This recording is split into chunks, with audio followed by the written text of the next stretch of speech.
someone to lend an ear? Are you having a cloudy day? Has it rained on your parade? We're in the basement with the Mclemore. Let the truth come out. I got sunshine in my smile, and maybe we can sit and chat for a while. Are you feeling misunderstood? And nothing's going good in your hood. We're in the basement with the Mclemore. Let the truth come out.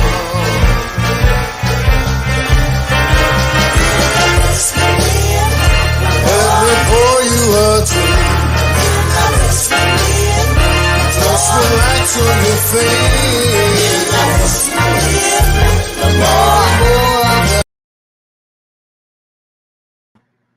Well, hello everybody, and happy Monday to you, and welcome to another edition of In the Basement with Mclemore, where the truth comes out.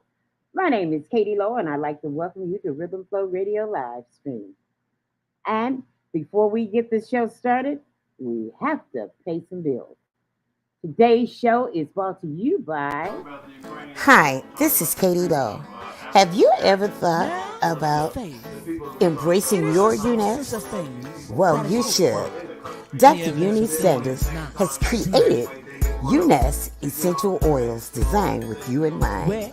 Dr. Eunice Sanders essential oils is an experience that will leave you saying, I've experienced the rest. Now I've experienced the best. Available at Bonte Sanchez Health Food Store, Hyde Park, 1512 East 53rd Street.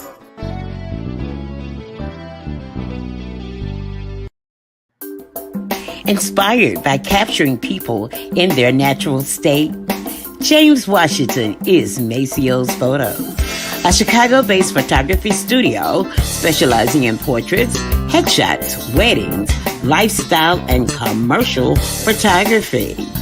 Contact James Washington at 708-568-1421 or hit him up on the website at MaceoPhotos.net. That's MaceoPhotos.net. James Washington, Maceo's Photos.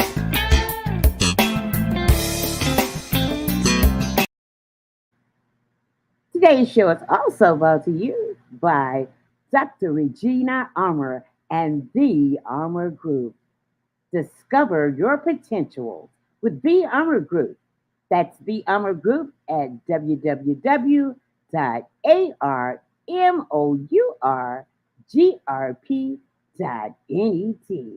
That's Dr. Regina Armour and The Armour Group.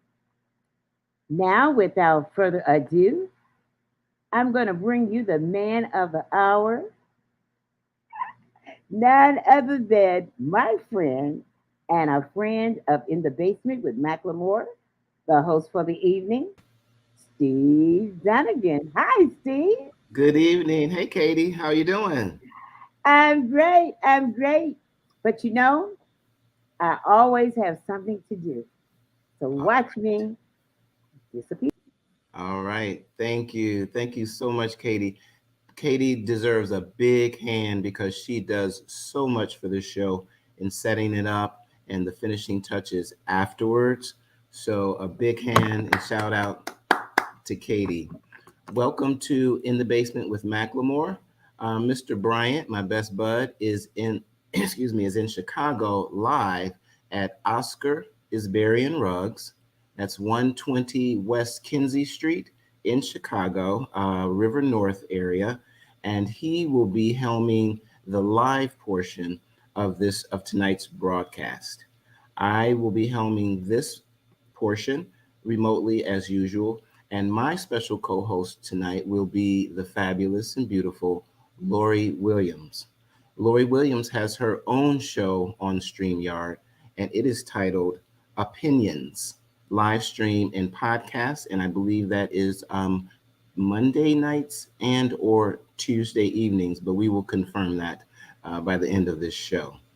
Ladies and gentlemen, please welcome Miss Lorie Williams. Hello, world. Hey, Steve, how's it going? I'm good. Hey, sis, how are you? I'm doing great. I'm happy to be here.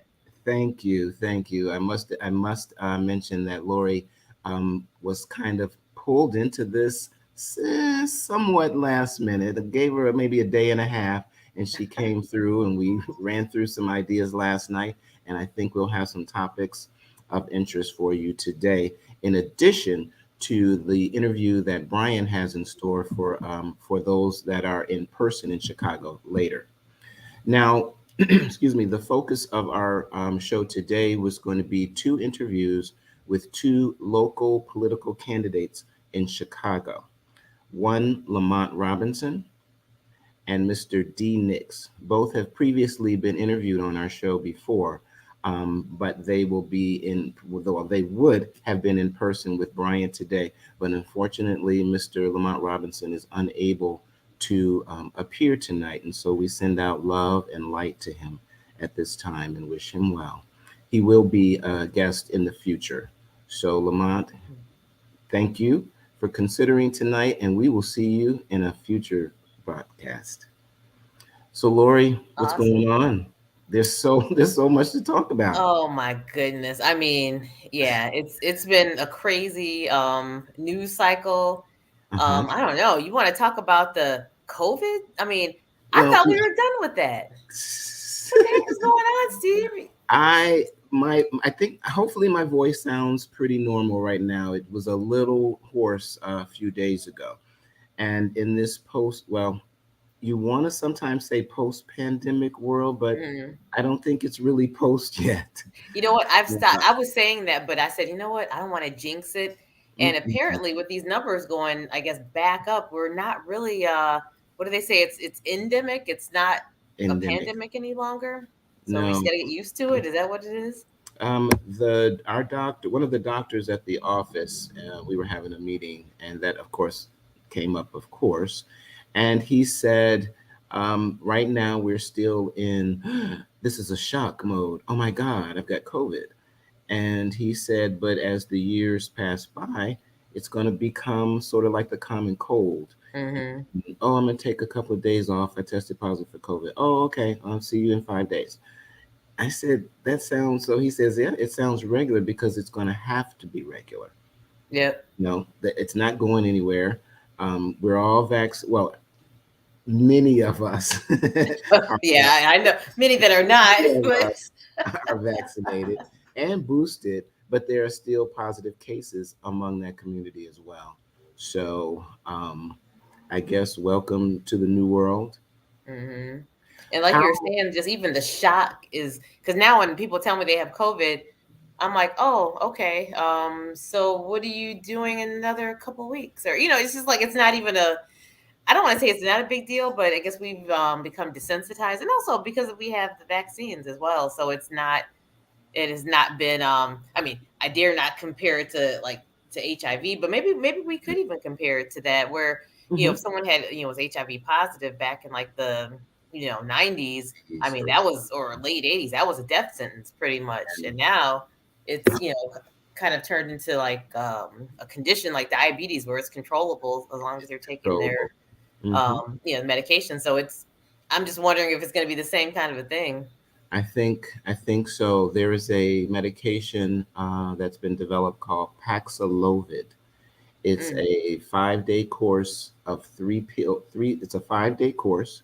It's 3 pills twice a day, and if you can, of course, hurry up and get a prescription from your doctor. You can get it right away as soon as your symptoms develop, or as soon as you test positive. You start taking it that day, and you should get through the symptomatic period pretty quickly, is what they say. Oh wow! Yeah, that's very promising. So tell me, really quickly, to personalize it a little bit. In my job in the health department, we get emails every day that alert us that someone, obviously unnamed, tested positive for COVID, and it tells you the floor, but it doesn't tell you the area or the unit that they are in, because of course that'd be a breach of confidentiality. If you are an actual contact, then you will get a personal email to you saying you have been identified as blah, blah, blah, and this is what you should do. Post or shortly, maybe the mid 21, and when they told us we were coming back, it was the hybrid work from home, 3 days a week 3 days a week home, 2 days in office. Your mask was to stay on your face as soon as you came out of your office or your cubicle. It was relaxed probably in your workplace in the last few months, but now the number of cases that are being reported is ridiculous. Last Monday we had 7. 4 of those were on my floor. Now my floor is pretty big, so I don't know exactly what it was, but still, that's a lot of cases on your floor. Today, we've had 3 already reports. Oh, wow. What is going on in your office as far as mandates, restrictions? Yeah. Now it's interesting, and I'm wondering. I'm listening to what you all are having, and that's more of you're with the government CDC, right? The government entity. So CDC, but at work every day, I'm with the New Jersey Department of Health. Same idea.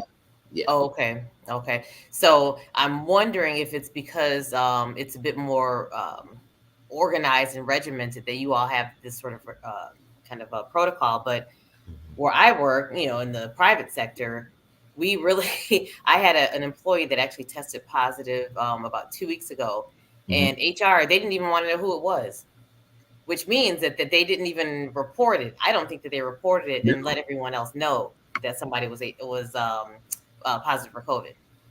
See, those little measures right there are what get companies into lawsuits. And it just seems like such a small thing that you would think that they would think, oh, we better tell everybody, because that's the whole tenet of COVID contact tracing and bringing numbers down. I think contact tracing has gone out the window. I mean, you tell me, but it seems like there's not. I think back in 2020, they were hiring contact tracers. You don't even hear anything about that anymore. That was my job. That's what kept me so busy in 2020. I'm in STD HIV prevention, and the baseline of disease prevention is interviewing someone that's positive for an infection and having them name their sex partners or their close contacts in the case of COVID or TB. And then you go to them and say, hey, you've been named as a contact, go get tested, or for COVID, stay at home, don't go anywhere. And that's what I trained the corps that they hired for the whole state of New Jersey. Man, we were busy. And so that corps is still active, doing what they do.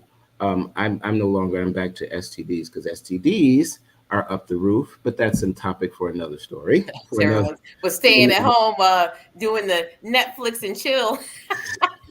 Stay at home, keep your mouth closed, keep your legs closed. Right. But it's still going on. It's still going on. Our COVID contact traces are still in effect, but the numbers are down per se, but they are starting to kind of creep up. But probably because, so let's say if you have, like at my company, and they're not even reporting, so it's not even making it to you guys, right? That's what I'm kind of thinking. So all the cases. So no one knew. And then they said, I said, well, when can this employee come back in? They said, oh, well, after she stops having symptoms, she can come back in. I said, well, did she need to take a test? Oh, no test necessary.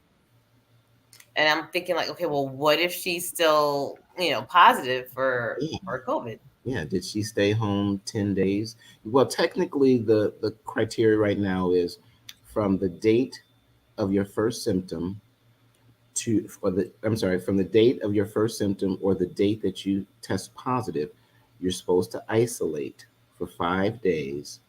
After those 5 days, assuming that your symptoms have subsided, then you can go out, but your mask must be on the whole time. Yeah, and they didn't even say that.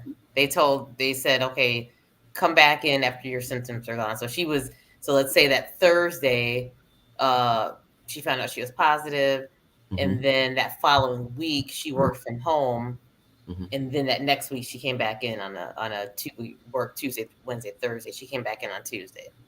Okay. So yeah, so now I've really started in the office where there's no one has to wear a mask. The only time you have to wear a mask is if you are not vaccinated. Okay. So, and then they test you once a week for people that are unvaccinated. So, but when I'm in like the cafeteria or anywhere where there's a large amount of people, I put my mask on. Yeah, just be smart. Exactly. I'm gonna go through. I'm sorry. Oh no, yeah, I agree. Okay. I'm gonna go through just a few statistics for Chicago. I live in Trenton, but most of my social activities are in Philly. I didn't want to overburden our audience with a lot of different cities, so I'll just do Chicago really quickly. Okay. The average daily case rate for May 13th, as of May 13th, was 1,050, which was an increase from 800 the previous week. That was a 31% increase in the average daily rate of people testing positive. Oh my goodness. Hospitalizations as of May 13th was only 19, increase from 17 the previous week, and just 17, and it was a 14% increase. Deaths, thankfully, very low, 0.29, and that was a decrease from 0.43. So that was a 33% decrease. Vaccinations administered, excuse me, on a daily rate as of 5/13 was 1,951. Cumulative for the city of Chicago since the beginning is 4,873,687. Now, is that vaccine? So like it will be 2 per person then, or that's just a raw number. Okay. 69% of that number, that 4 million number, completed the series of 2, or if you took Johnson and Johnson. Okay. So 69% completed. That's not bad, right? I mean, no, very close to 70, better than a lot of states. Yeah. Cities and states. Testing, the average amount of people testing per day is 21,589. That was a 3% increase from the previous week. Couple of little points. On February 28th of 2022, Chicago lifted the mask and vaccine mandate for certain public spaces. And that's my COVID report. Now, here's a question that kind of made me in the beginning when you were mentioning about, you said about 1,000. You said it's about 1,000 cases of COVID. What was the let's say like 2021 and 2020, like the as of that at that time? Yeah. Okay, you want me to look? No, or just offhand, because I have a feeling that, I mean, obviously those numbers were really, really high at that time, and I think that I mean, not that we should celebrate, but I don't know, maybe we should celebrate. Maybe probably. I mean, we've come a long way, right? Oh yes, oh yeah. I got this from I just went to the city of Chicago's. Had I gone to CDC, maybe I could have got a comparison. Okay. And so perhaps if I have time by the end of this show, maybe I can grab those if we have time. Okay. If we have time. All right. Yeah. Good. Yeah. I just kind of, I have a feeling that it's probably because I just remember back. Oh, it was terrible. Just everybody knew someone that had it, and unfortunately, passed away from it, or got very ill, and those numbers were just through the roof. And now we have a vaccine, several vaccines and treatments, and one thing that they don't really talk about is I remember back in the early beginning, they were what is that, doing the intubating or the intubation?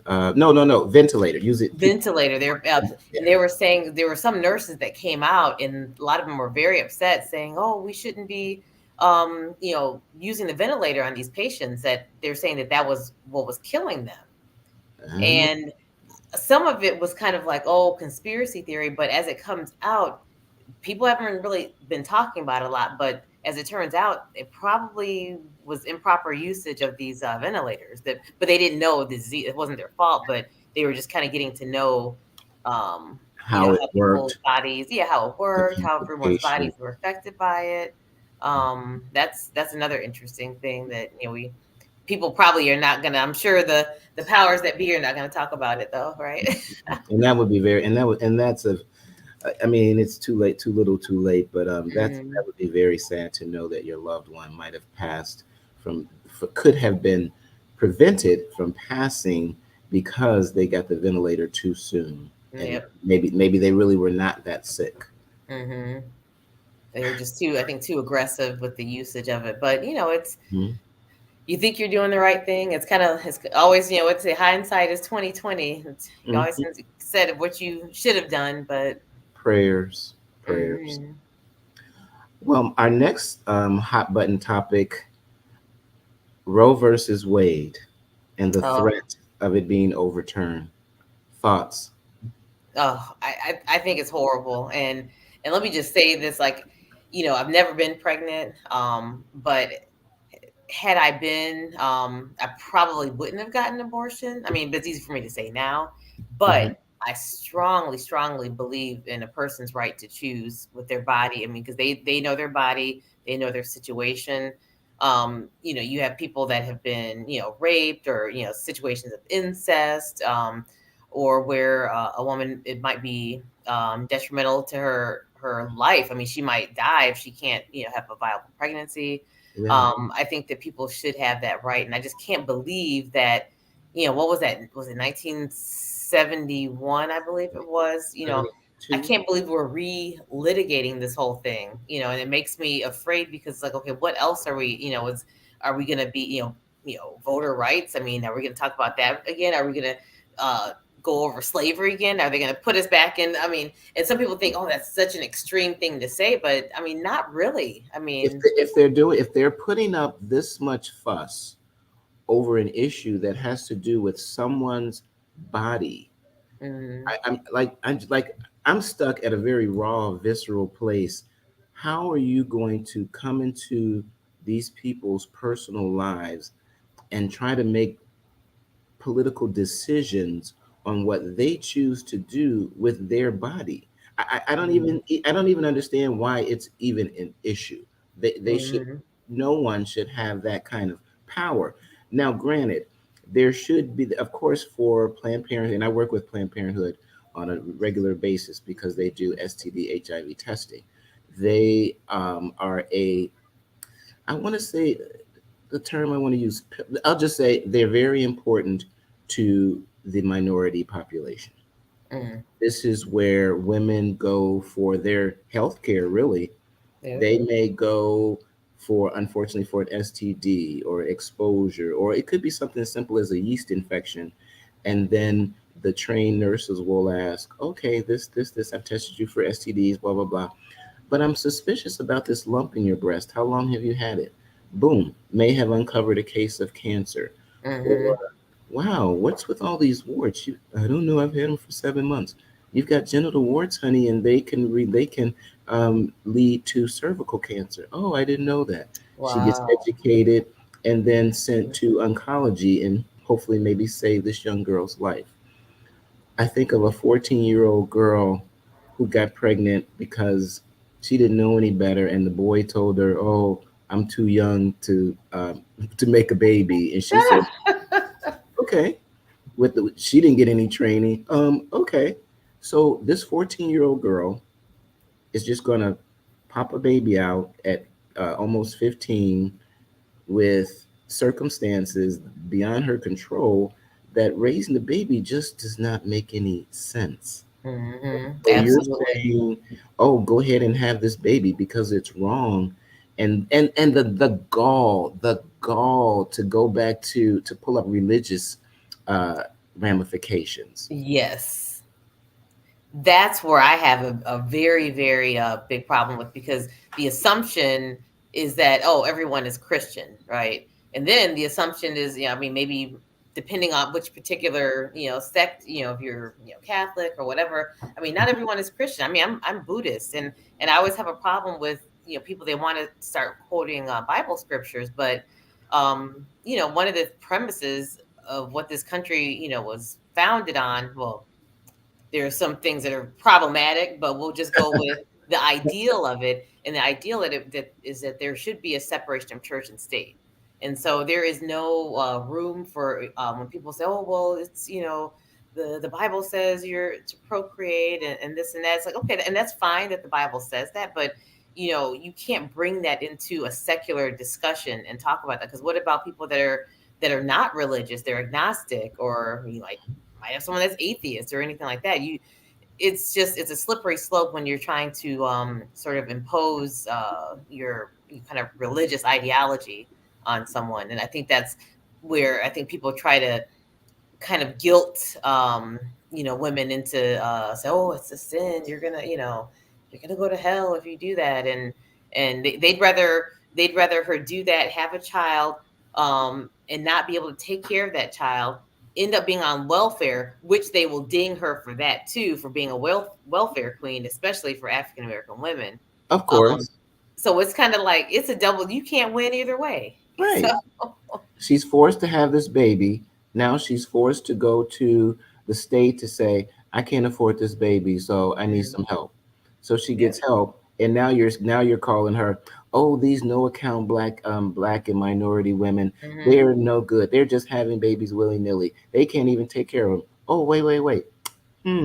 You said that babies should be kept and they're precious. So which is it going to be? Yeah. And I don't know the statistic, but when the first thing they want to throw out there is to say, oh, well, they can just put the baby up for adoption. Okay, well, unfortunately, Black children are not necessarily chosen for adoption. I mean, they may be, but they're the last choice. Yes. So that they might work for white folks, but for us, no. I've got a couple of points that hey, Katie. Hey, guess what? Yes, ma'am. We got a surprise for y'all. Is it a performer? Oh, wait a minute. They just left. I thought we was going to get this exclusive. Oh. It was that man, that be in that basement named Bryant. I vaguely recall him. He's been so busy as of late. Trying to remember our friendship, but it's been so long. Before y'all get back into your conversation, just give them a minute. Let's see if they're gonna pop back in.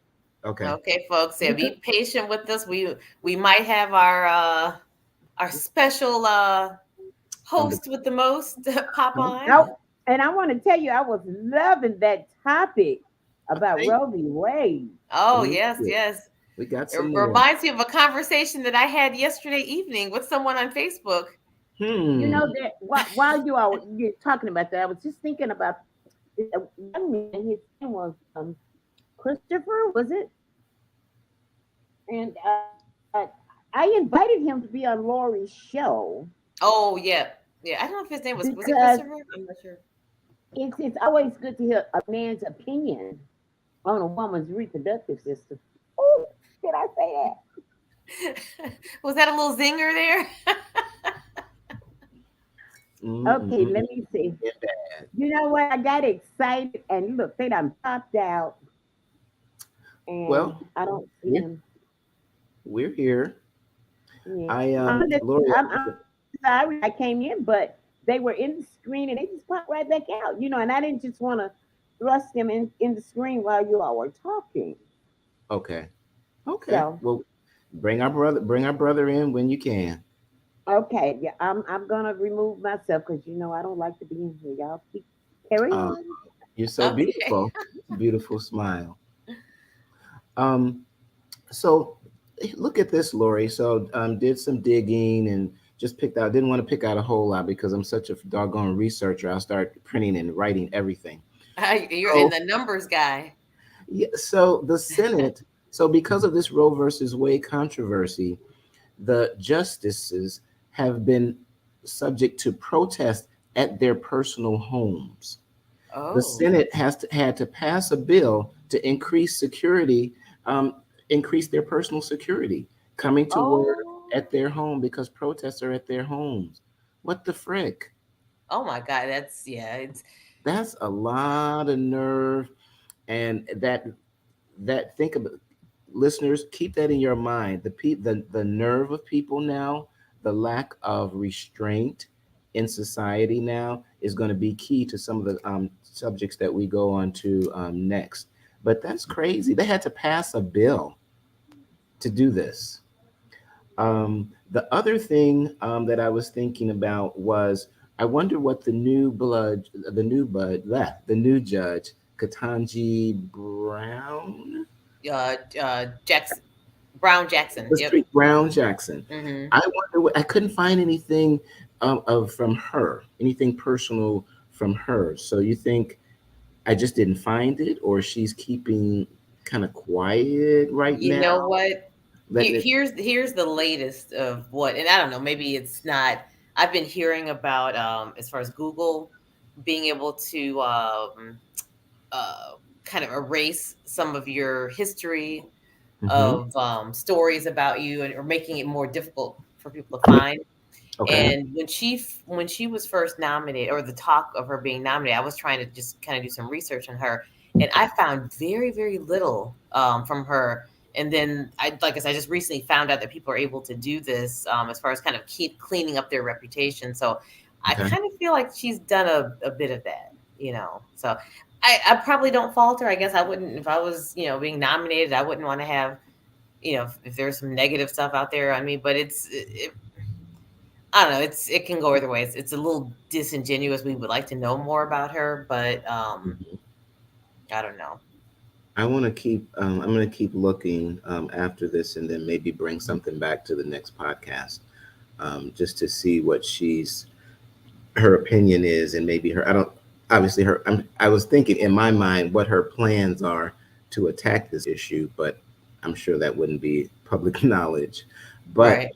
being a black woman, we assume she's going to go our way with this.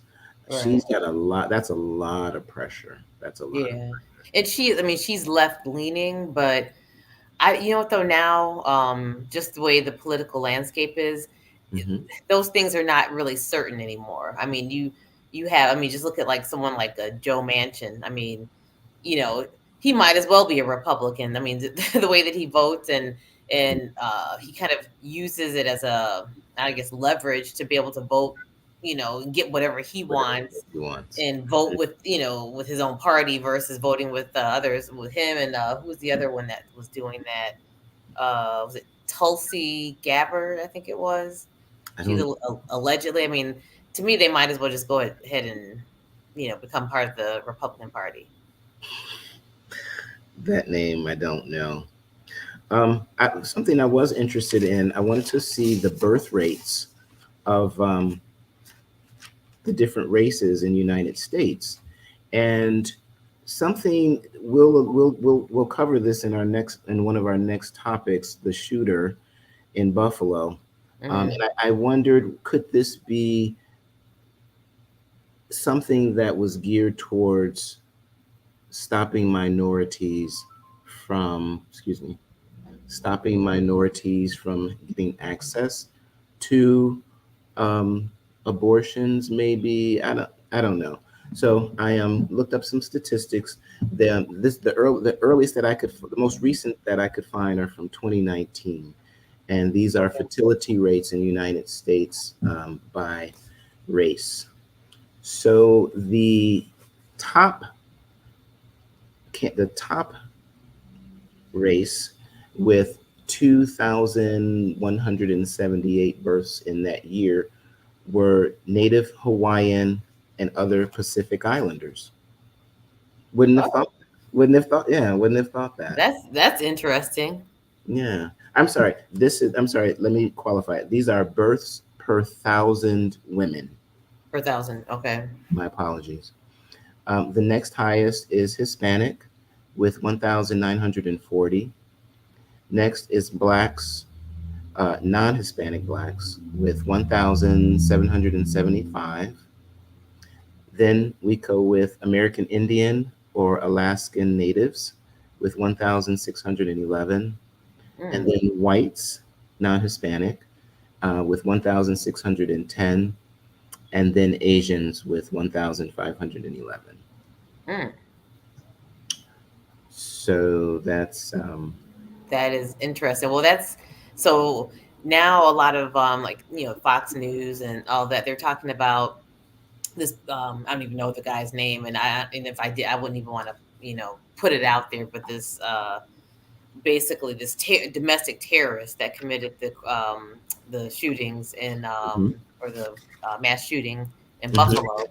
okay. There was a manifesto that was put out there, and it has to do with this notion of replacement theory. Replacement theory. Yeah, and you remember back in this was back in the early Trump administration, they had those guys down. I think it was either South Carolina or North Carolina where they were protesting, and they had the tiki torches, and they were saying Jews will not replace us. Do you remember that whole thing? So I guess apparently it is a thing that that a lot of these white supremacists they're saying they are. Right, white supremacists are saying, oh, we're being replaced. And I mean, I don't call it what you want, what you will, but your numbers clearly support that. A lot of Hispanics are having babies at a higher rate than other groups, right? So why is the anger always directed at blacks?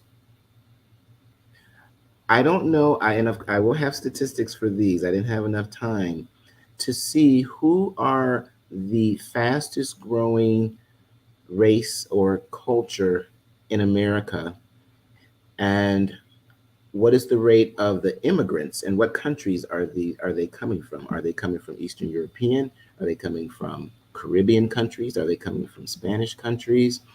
Because when I go around here in New Jersey, I don't see a big influx of Black people. I see other cultures.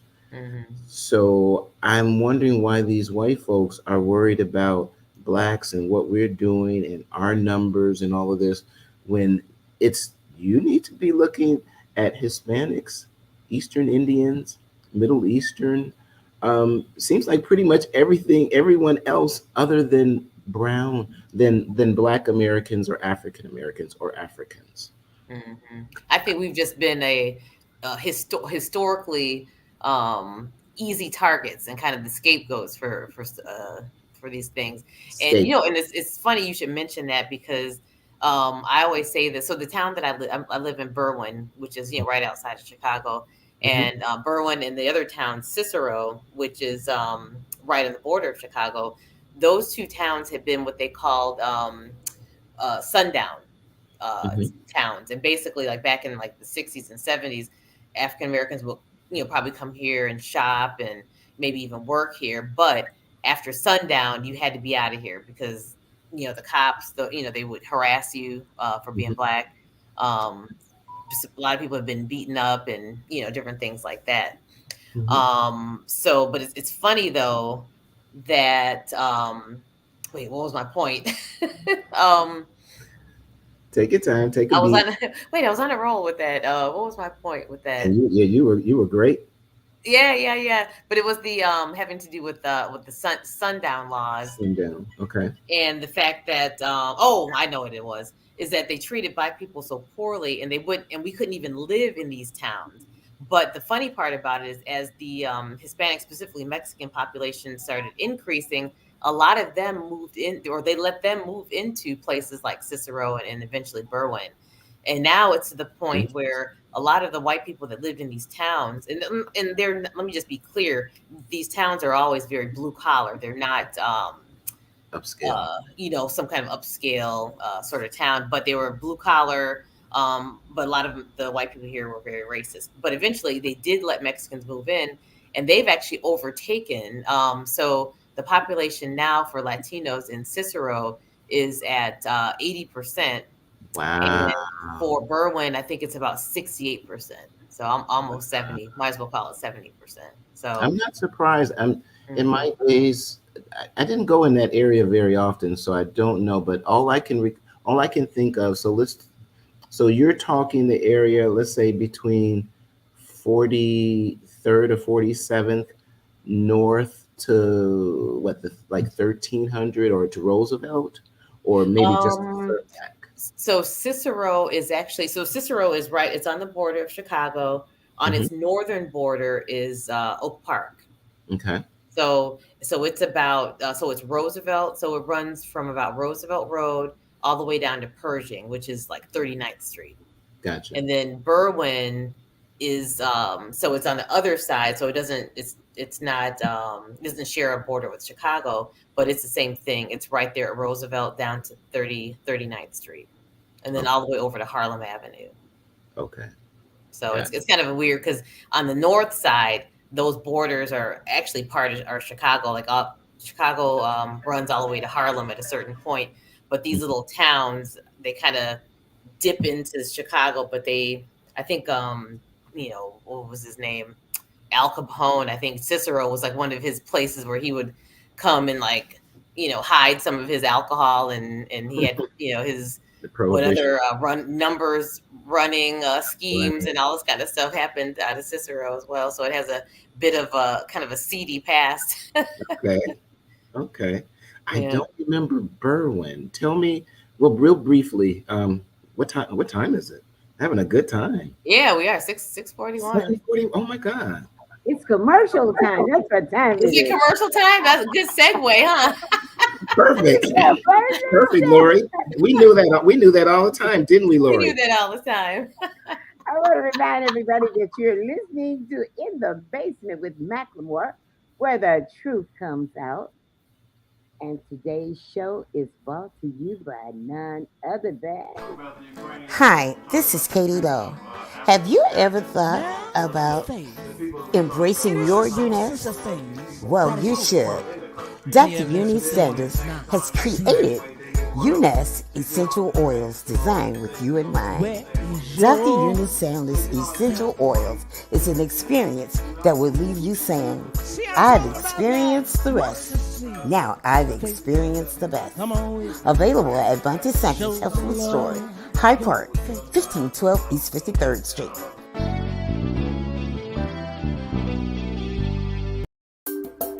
Inspired by capturing people in their natural state, James Washington is Maceo's Photos, a Chicago-based photography studio specializing in portraits, headshots, weddings, lifestyle, and commercial photography. Contact James Washington at 708-568-1421 or hit him up on the website at maceosphotos.net. That's MaceoPhoto.net.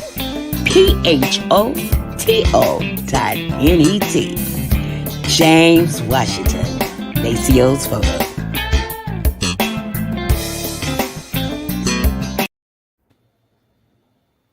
And today's show is also brought to you by Dr. Regina Armour and The Armour Group. www.armourgrp.net. Discover your success. Discover your individual uniqueness with Dr. Regina Armour at The Armour Group. www.armourgrp.net.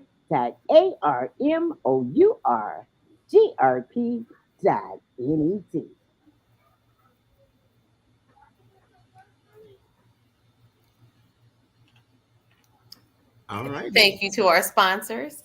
Thank you, sponsors. We appreciate you. Without you, we would not be here. That's right.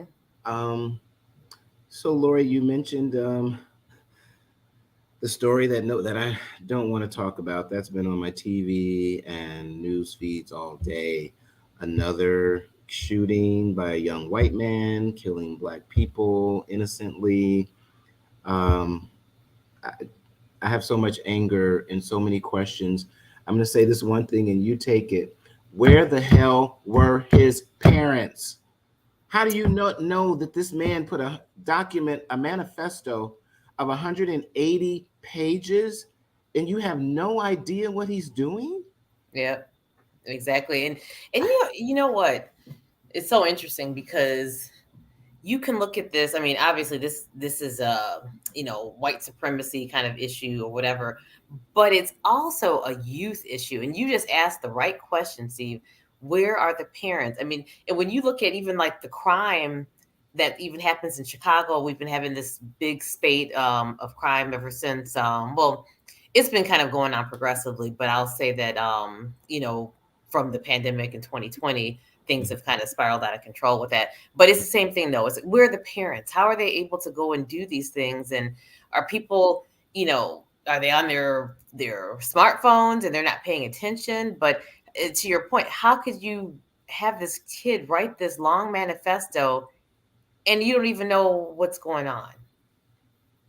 But this is not new though. Just look what happened with Columbine. You had these kids, the two kids, they their parents weren't paying attention either. And I just wonder, is it a new era that people, you just ignore your kids and you're not engaging with them? I don't know. And we know that's happening. One thing that I have issue with it now that I've thought about it. So everybody's obsessed with social media. Everybody's got an Instagram page.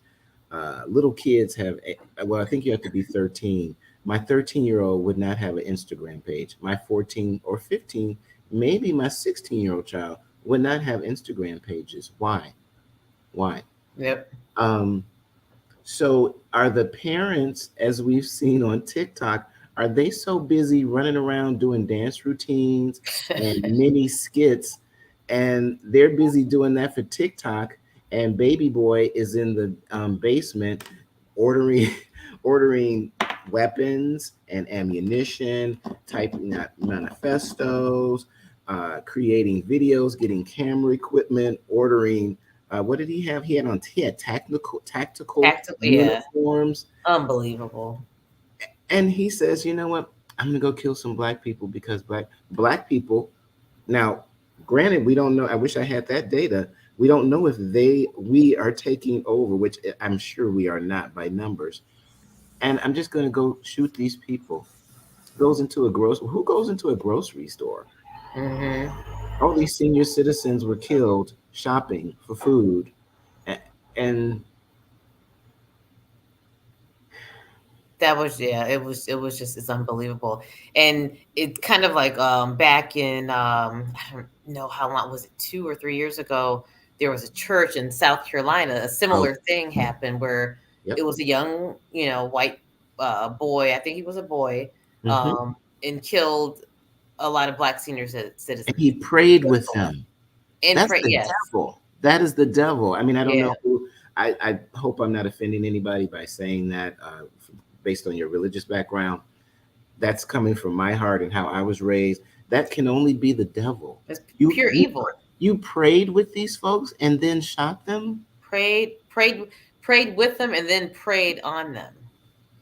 And prayed on them for no reason other than you wanted to kill these people and now make a big name for yourself, I guess. Yeah. And that's why I always say that, we have a big problem with, mental health and lack of resources for it. Mm-hmm. And I always say that, I mean, it's said that as Black people, we've experienced a lot of trauma, which I mean is totally true. I'm not disputing that. Just from race, from slavery times, racism, Jim Crow, and all that kind of stuff. But I also say that, okay, we have there's mental health issues, but I think that being a white supremacist or anyone being a supremacist, whatever they happen to be, that is a mental illness as well that needs to be addressed. Mm-hmm. I mean, because if you're thinking that you're better than someone, and then you think that you don't recognize their humanity, and then you're able to do these, just kind of horrible things to someone, how could that not be mental illness? Yeah. And how, and again, going back to the parents, how do your parents not know? Me and my mom are still so in tune, but she was so in tune with me and my little sister. When I was having an issue, I kind of go inwards. Mm-hmm. And she knows that. So if I'm extra quiet, she's like, "What's wrong?" I'm like, "Oh, nothing." She's like, "What's wrong?" What's wrong, Steve? She knows. She So knows. surely, if I were plotting the untimely demise of my colleagues at Lindblom High School, surely she would have had some idea that I was about to go off the deep end. Right. My little background research on the and from Google and looking at stories, they say that his parents were nice. They walked their dogs. They were so nice, and they can't believe that this guy did that. He was so quiet and so nice, but he committed this horrible crime that was planned out.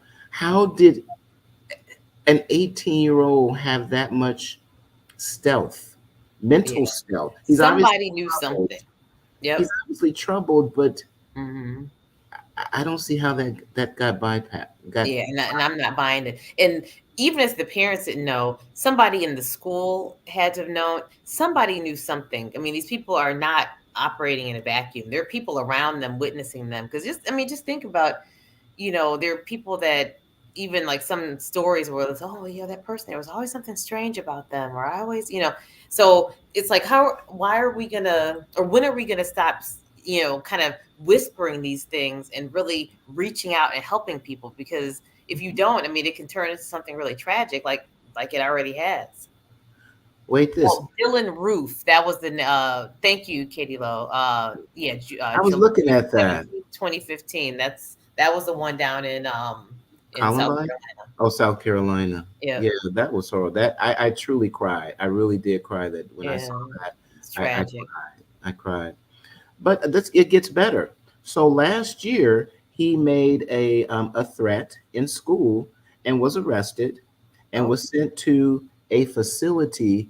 The article couldn't determine whether it was mental or just correctional. So there was a notice of his behavior, and he had threatened. I forget the. There was some sort of threat, not as dramatic as this one, and so I'm looking at the article, and the writer of the article was also like, so what happened to this? Did the parents know about this? It went nowhere, and they said, he'll be okay, he'll be fine. Yep. And when are they going to start holding parents accountable? And I say that all across the board. I don't care what color they are. Like I said, these, like, going back to the example of what's going on in Chicago with a lot of these teenagers, going downtown and, wreaking havoc. When are you going to hold the parents accountable for that? They should. Now, that's a bill that needs to be introduced soon, because you are responsible. He's 18. I guess it depends on the state. He may be an adult, may not. I think is the age of consent. But how about this though? What about if they're still 18? Let's say they're under 20 and they're still living at home. Which he was. Right. Yeah. So should there be some sort of kind of a law that says that, hey, you need to be responsible for this person, or making sure that they get mental health, care if they need it, or something like that. Something has to change. There has to be something, but for sure under 18, absolutely they need to be accountable. They need to know where their kids are at any given time. He's under their care, and I bet you he's on their health insurance. Yep. So they allow that up to what, 20? Is it 20? Almost 26. 26. Yeah, I remember. Mm-hmm. I don't know. I don't know. Yeah. Tell us about Chicago, Millennium Park. Oh man, so that's been the crazy thing. So with Chicago, and I'm not sure if it's the same thing in Philly. Once the weather warms up, that's when all hell breaks loose. The kids are, first of all, there's not enough programs for them. They're all out. They decide they want to go from the neighborhoods to downtown, which back in the day used to be fine. However, now they because of social media, they'll agree to, okay, we're going to meet by the Bean, which is I think the official name is Cloud Gate, the sculpture that was put, I think, in the mid 2000s in Millennium Park. And so they decided to meet down there, and the kids, they're running all over the place and fighting, and kid pulls out a gun, shoots a 16-year-old, kills him. They actually did arrest the young man. I want to say he was 17, a 17-year-old that was, with a gun. With a gun. And they actually did.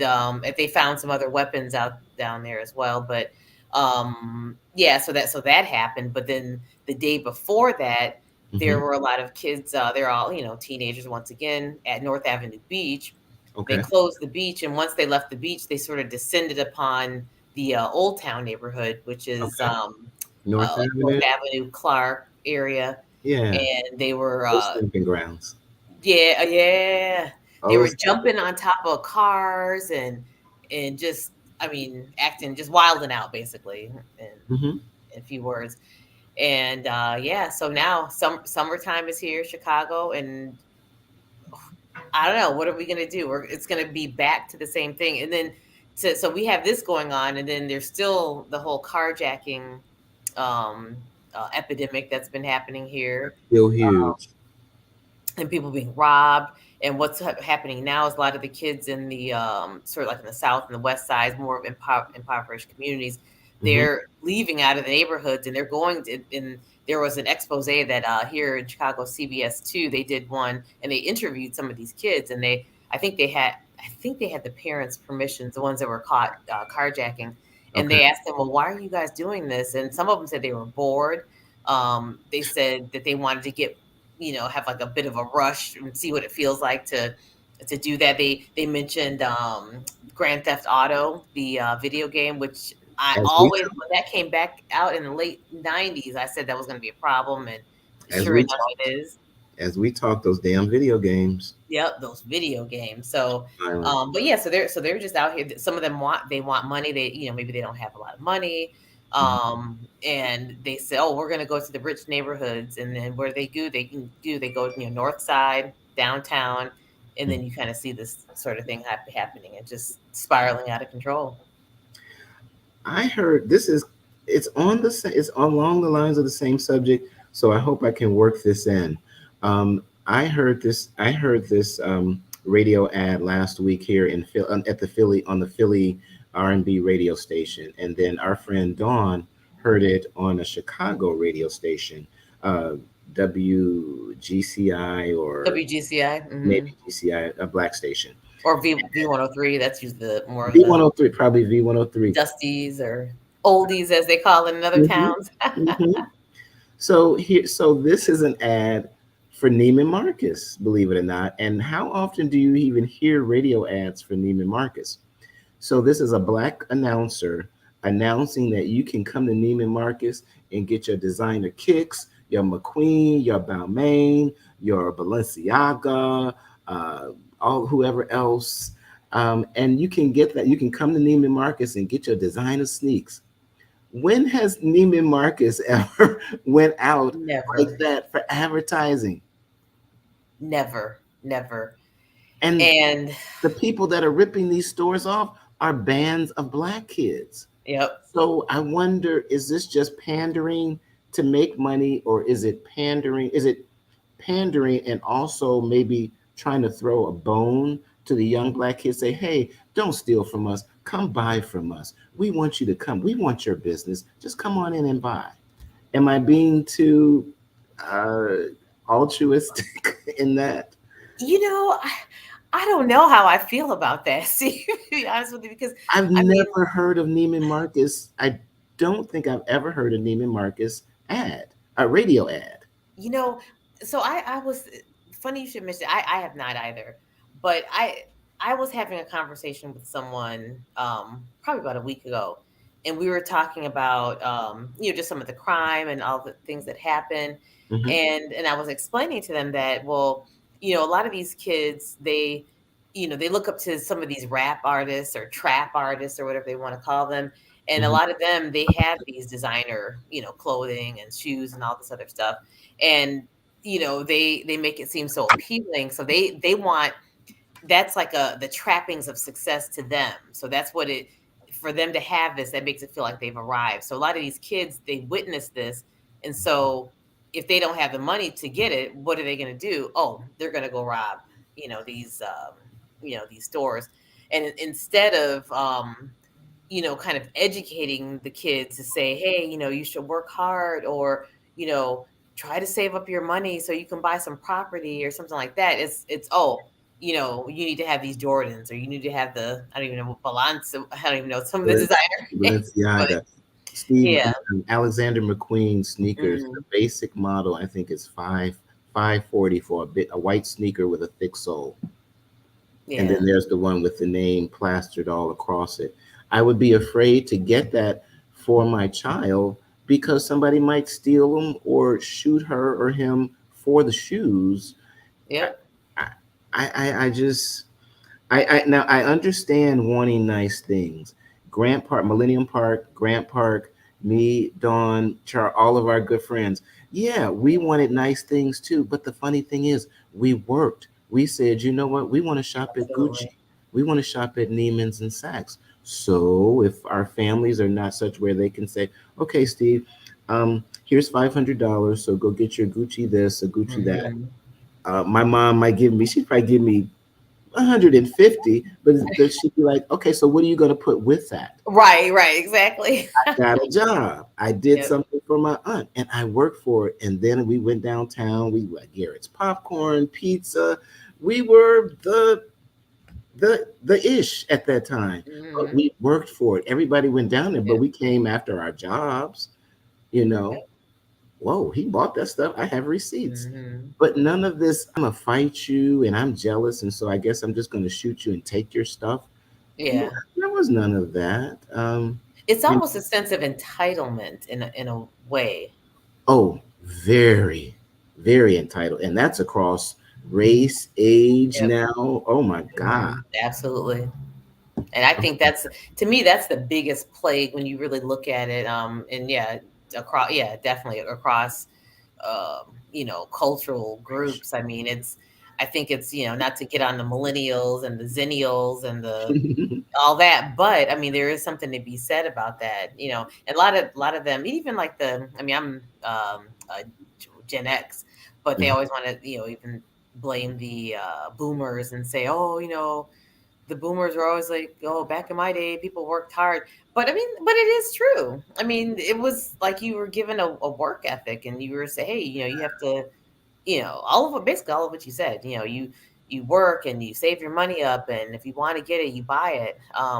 But that whole thing is like everyone wants to kind of skip a step, right, or skip a couple of steps, and just Mhm. okay, well, I'm just gonna bogart my way and steal this thing from this Yeah, store. yeah. Forget about getting it the legitimate way. We that was a sense of pride. We took all. We were what 18, 19, 20. We took those baseline customer service jobs, Ticketmaster and sales, cold call sales jobs, Hmm. waiting tables, working at retail stores to get discounts. I started at not Neiman Marcus. I did work at Neiman Marcus eventually, but I started while I was in college at Marshall Fields as a waiter. I made great tips. I had my discount. I was Oh always man. Oh, you were winning. yeah. I worked for it and I bought my stuff and got it at a discount. Exactly. I had no problem. That was my thought. It Mhm. didn't occur to me that somebody should give this to me. So I'm just going to wait, or I'm going to do something fraudulent and evil and criminal to get these things. You know what? I have to leave the screen for 1 minute. Sorry. Yes, I understand. Hey everybody, I hope you are enjoying everything. Hey Katie, how are you? Come off, come Nice off to mute. There we go. Since she left the screen for a minute, why don't we Yes. acknowledge the sponsors? Okay. It Okay, is. I think that's a great thing to do right That quick. sounds good. Let's pay Okay, our bills. I want to remind everybody you're listening to In the Base of Mclemore, where the truth comes out.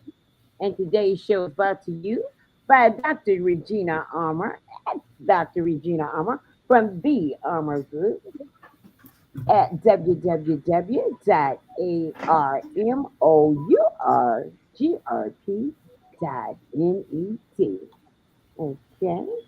And the other sponsors are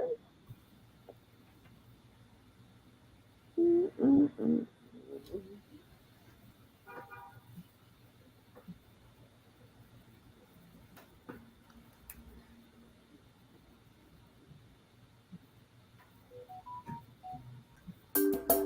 Inspired by capturing people in their natural state, James Washington is Maceo's Photos, a Chicago-based photography studio specializing in portraits, headshots, weddings, lifestyle, and commercial photography.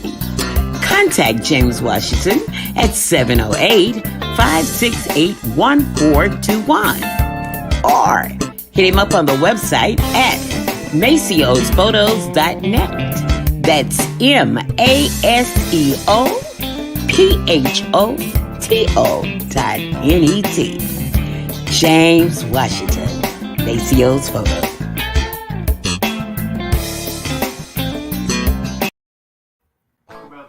Hi, this is Katie Lowe. Have you ever thought about embracing your uniqueness? Well, you should. Dr. Uni Sanders has created Ness essential oils designed with you in mind. Dr. Uni Sanders essential oils is an experience that will leave you saying, I've experienced the rest. Now I've experienced the best. Available at Bunty Sankey's Health Food Store, Hyde Park, 1512 East 53rd Street.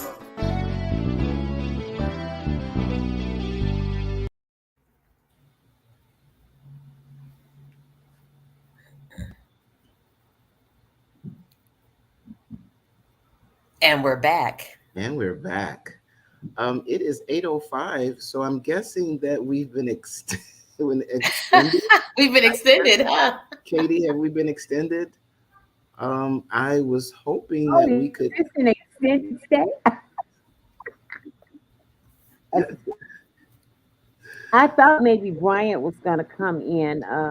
Yeah, because we wanted to get a report on what's going on with those well, activities. you know what? I hate to call, and they're taping, but I thought that, you know what?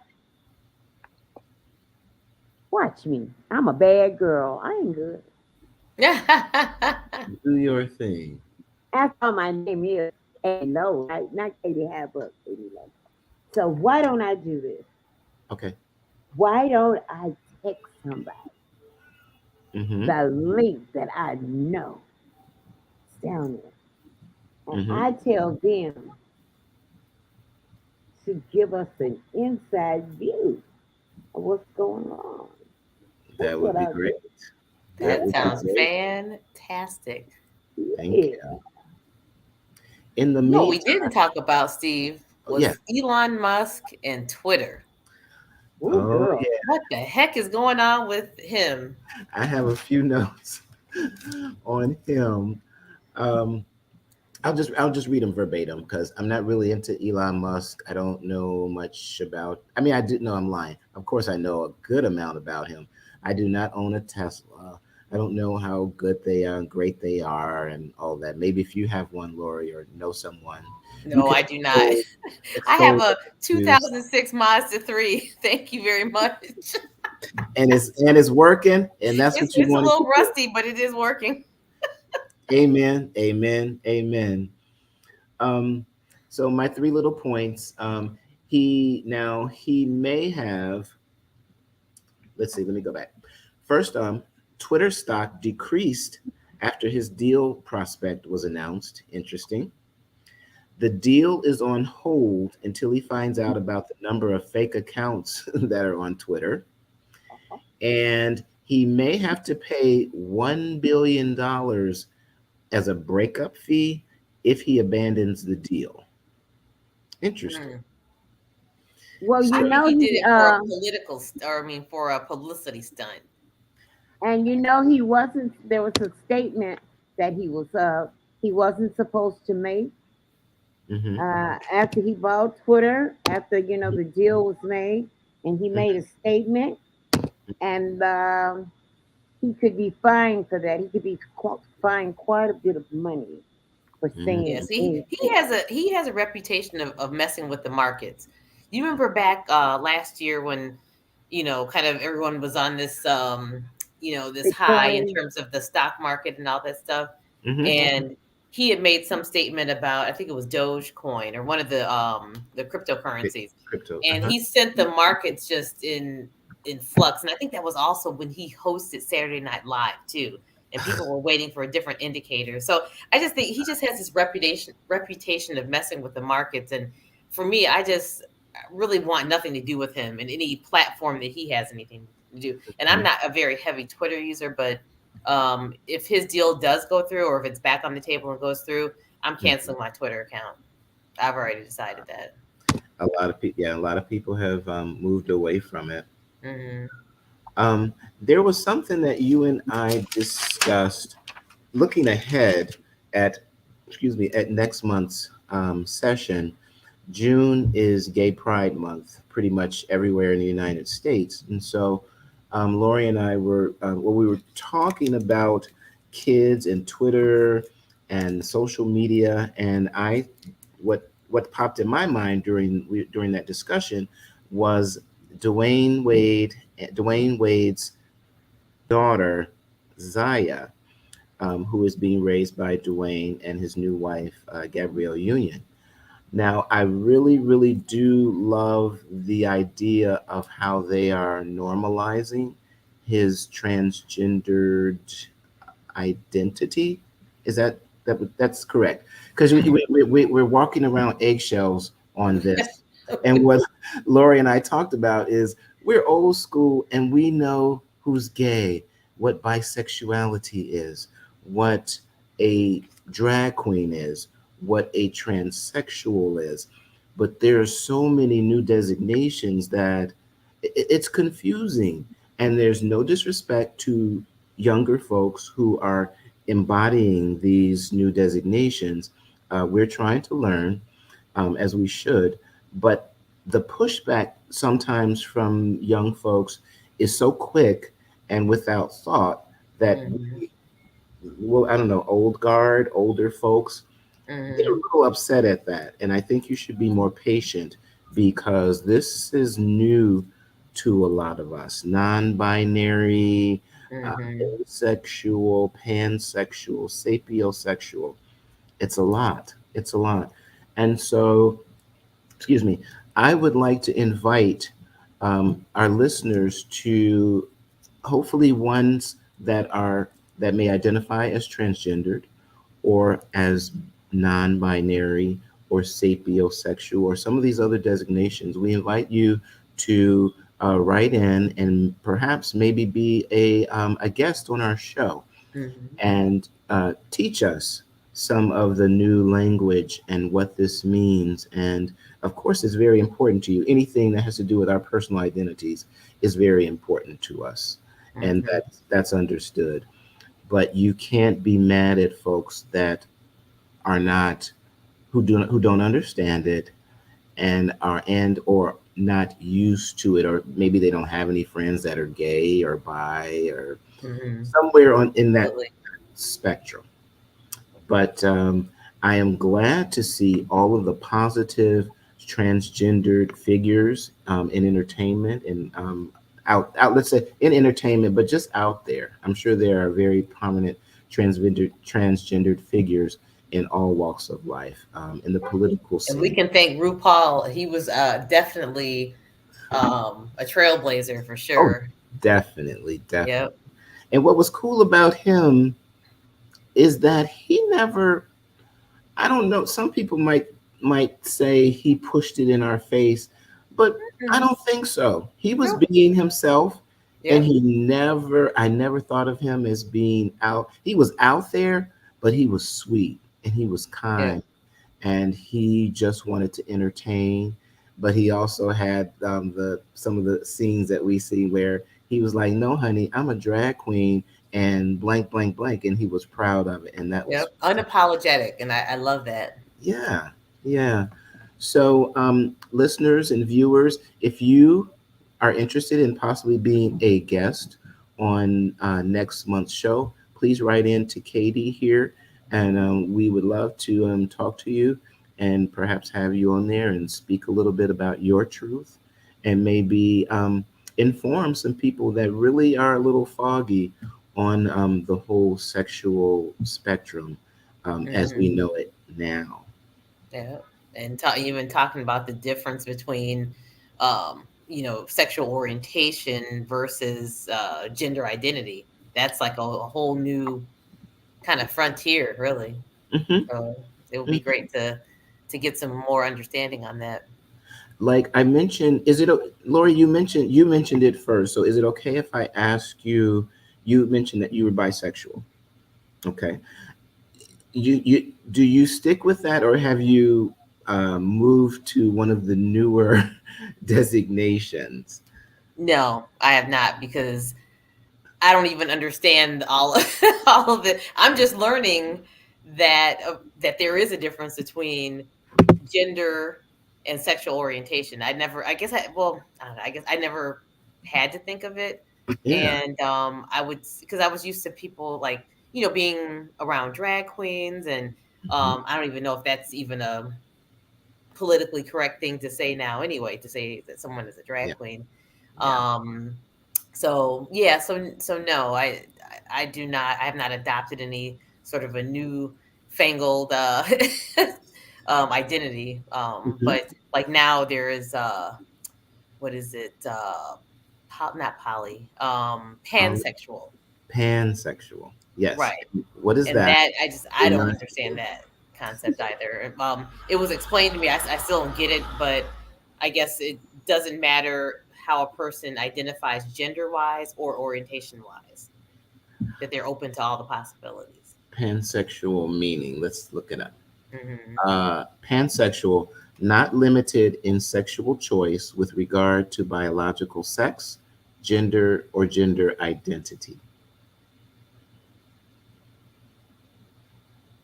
Does that make any? Does Yep. that tell That's you anything? yeah. I guess. Now for me, let me read this and then I'll discuss myself. Okay. Pansexuality is the romantic, emotional, and/or sexual attraction to people regardless of their gender. Like everyone else, pansexual people may be attracted to some people and not others, but the gender of the person does not matter. People of any gender identity can and do identify as pansexual. I don't know if I fit in there. I could see myself falling in love with a person's personality. Like I I guess I could probably, I don't know, I feel at this age, I don't know, I may be done with all the dating and all that, but we'll see. We'll see. I'm wondering Maybe that myself. I know I haven't dated it anyway in a long time. Um but what attracts me to people are their spirits. Um, Visual has a lot to do with it, but spirit, intelligence, heart, and sincerity and integrity are the things that make my love meter rise, or Hmm. my interest is piqued about that. So I don't know if I'm pansexual. I don't. But then there's a so let's say for someone that's gay, that because there are a lot of gay men that are friends. You have lots of female friends, right? Hmm. And that they can even be in love with, or not in love, but love their friends and have all the utmost respect. But there's a line there in Hmm. terms of we're being platonic friends versus having a bit a romantic, kind of an interest. And I think that, to me, if just from the definition of being gay, or let's say lesbian, is that you only have that feeling for someone of the same sex, Hmm. that romantic feeling, and that it would not cross over. Whereas being bisexual, there is no line in terms of if there's the possibility that someone has romantic feelings and feelings of friendship and wanting a relationship with a person. So, but to me, that's, I mean, the way that they're describing pansexual, I feel like it's the same thing as bisexual. Hmm. It sounds like it to me. Sounds like Yeah. it to me. I can recall acquaintances back in the 20 or 1920 and the just in our those big social circles in the downtown Chicago at college, high school, house music venues, all of that, and where it was a big mix of everybody. And I remember just little coming out of that scene, all of a sudden you see, okay, that there you see this gay guy, and then you see his good female friend, and they're It's walking Good around like Judy, as they used to good call Judy. it. Yeah, yeah, that's the word. That's the You name. remember that? Good Judy. And then next you know, you see them and they've got something, and the girl has a baby, and you're like, oh, hey, so and so. Oh, look at your baby. Oh, too cute. Did you get married? No, that's blank. And you're like, You're like, huh? wait, what? Your good gay friend? Yeah, we had a baby. And you're like, oh, wow, that's cool. That's congratulations. And then, but in your mind, you're like, how did how did that happen? It didn't seem to be a oops, because you run into the oops situation where the girl's got the baby and like, oh, what happened to where's who's the father? So and so. Oh, Right. F that blah blah blah. I don't know, I never see him. You're like, oh, okay. But it was, I guess, a happy situation, and I thought that's interesting. It's like, okay, so he was bisexual. Cool, that's cool. But you mentioned something interesting though, and this is something that I've often thought about: sexuality being a spectrum. Mm-hmm. So I think that we're so used to, and I think that as a bisexual, a lot of people, you get a lot of kind of discrimination. Because you have people in the gay community, they say, "Oh, you have to pick a side," What's with that? And- Yeah, for years. No, Mhm. she ain't bi. She gay. He ain't. Right, He, and he it's ain't bi. not He okay. gay. Why Yep.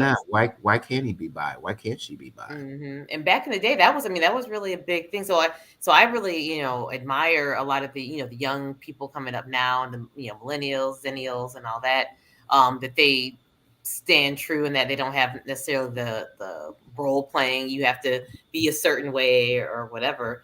But it was kind of tough coming up under that kind of a thing. Mhm. Can I disclose something? I, for some reason, I find bisexual women to be very attractive to me. I've always thought that. I don't know. It's just I thought it was sexy. I don't. I thought it was sexy. Really? Well, but Just being honest. you know what? So here's the other thing, though. The interesting. That's interesting. Mhm. Didn't know that. I thought that was The other sexy. interesting thing is that something that I noticed back in, let me just see, maybe the mid 2000s. I'm going to say, is Mhm. that it became very in vogue for a lot of women that I'm just gonna call them like straight girls, Mhm. but because their boyfriends wanted to see them, I guess engage with another Yes. woman, for them to be by like going to the clubs and Uh-huh. dancing together, trying to get attention of guys, and it just became. And I think that a lot of them probably were not, but they just did it just to call attention to themselves. Mhm. Mhm. So Mhm. I think you kind of have a lot of that too. So, and then maybe now this new era of people, kind of discovering other gender identities and different, orientations. Maybe that's a Mhm. outcrop of that, or a product of that. I don't know, but it's just something that I started noticing. I'm like, oh, okay, this is I'd have to this is say, what we're doing. I'd have to say that it is beyond all of the new designations and how we feel about it and how they feel about it. I think it's refreshing to see so many. I want to say gay, but same gender loving folks come out at an earlier age. Like, I'm Mhm. amazed to see young girls walking hand in hand, and they're obviously in high school. I'm like, that's bold. You didn't Yeah, do that when we were younger. You yeah. like You might get your butt kicked. you better get in the house with that.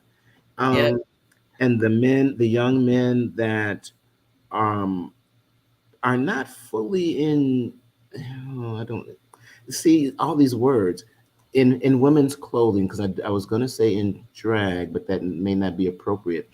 The wearing of women's garments, such as high heels, but then keeping everything masculine. I think that's very interesting. It's very bold. It's very bold, and that's cool. Yeah, That's and you your know what you're truth. seeing nowadays? And speaking of, I guess we can say drag. Hmm. That you have a lot of heterosexual men now that are actually wearing nail polish. Have you noticed that? That's become a thing. I noticed Yeah, see, I Pete noticed it. Davidson Pete he wears like Davidson. black nail It's polish. usually white guys. For years, it's mostly been white guys wearing black nail polish. I haven't Okay. seen too many black men with nail polish. Those that I do recall seeing were the rocker, the rocker. What are those guys Kind that of like goth or something like that, the or goth? grunge. Goth, grunge, roadie, that roadie look, the Okay. combat boots, piercings all over the place, Yeah. tattoos all over, and the black nail polish kind of came with it when I Hmm. saw black men. But I haven't seen too many black men, just ordinary, quote unquote ordinary, just with painted nails. I haven't seen too many of that. Have you Yeah. seen any with pretty painted nails, or just pretty much the black or dark color? Just the black nails. Yeah. And the I've ones that I've seen. seen with pretty nails, they are gay. Like what's and I don't even know what gender identity this person does, but who's the one, the bounce queen? What is her? From New Orleans. Yeah. I'm hearing I can see their the voice. I'm saying face their because I'm not really sure what their gender where identity they is. are. Very interesting. I wasn't really into it, even though my family's from outside of New Orleans, and I worked in New Orleans for 5 years. I love New Orleans. I it must be my heritage, because when I was transferred there, I thought, this small little town. I'm from Chicago. This is going to be too tiny, and it is tiny. But I was attracted to it and fit in so easily. It was strange. Big Um, Frida.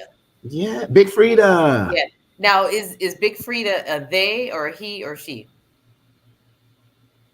I don't know. That's a good question, because he wears wigs and everything, but then sometimes I've seen him in a wig, but then everything else is male garments, Right. and he's just still Frida, but he's himself. Like when he's totally done up, he still doesn't turn into all of this and all of that. He's still Big Frida. I Right. don't know what I'm saying. I don't know what that means, but it's not a persona. It's just, I think all that other is just him, and he's Hmm. unapologetic about it. And I think that's why he has a lot. The straight crowd loves him. They do, which is Oh, they I love just find him. that fascinating, I do actually. too. I do too. And I looked. A friend of mine was watching. I was like, eh. And by the time I was like, oh, third episode. He's fascinating, and he lives his truth, and it could care less what you think. He is what he is, and that's what it's all about. Okay, here's what I found out with Big Frida. Now Uh-huh. the pronoun they are using her, but then it says here that Frida identifies as a gay man and is ambivalent about pronouns, using all of them interchangeably. Ah, Well, I've known people like that. I think Flame Monroe is like that, okay. right? Yeah, because some pictures I see his feed on YouTube, and sometimes he's beautiful, done up flame, and then other time there's one I saw him. He just had on some big glasses and well, a man's traditional, like a leather. I wear those hats all the time, schoolboy hats, the English Oh schoolboy yeah, hats, yeah.